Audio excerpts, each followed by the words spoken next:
Un saluto grande dalla Thailandia, stasera da Chiang Mai, dove ci hanno accolto Don Bruno Rossi e Don Attilio De Battisti e il vescovo Saverio Francesco.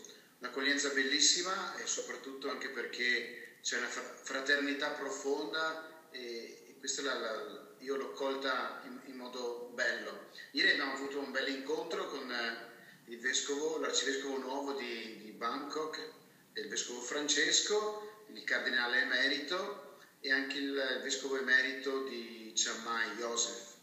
È un momento bello di condivisione con il seminario, dove anche Don Renzo Pegoraro ha svolto a mese di novembre e dicembre alcune lezioni di bioetica. Ecco, alcune notizie semplici, però ecco di sentirci proprio fratelli in cammino, e questo l'ho colto grandemente.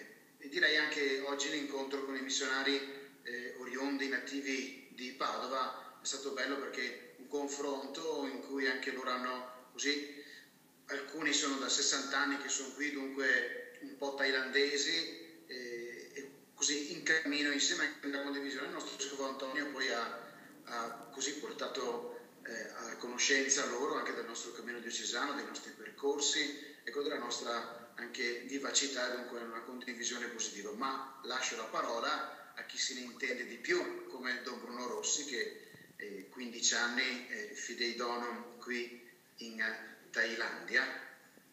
Grazie Don Gaetano.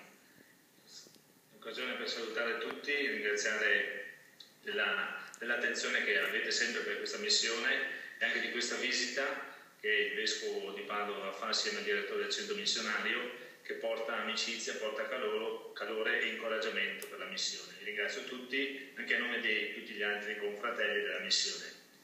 In un colpo di mano giro tutto e vi presento niente meno che Don Raffaele. Grazie, è stato bello ricevere Don Gaetano e il Vescovo Antonio qui tra noi.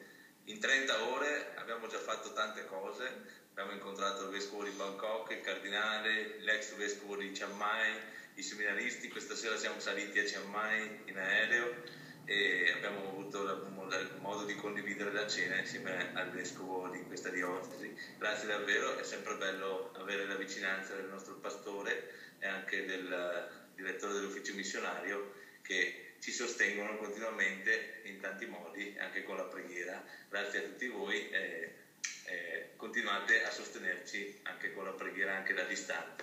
Grazie. Bene, io spero che le nostre notizie che arrivano giornalmente, quasi un'agenzia stampa, ecco, sia un modo anche per partecipare e frequentare questa missione che chiama continuamente.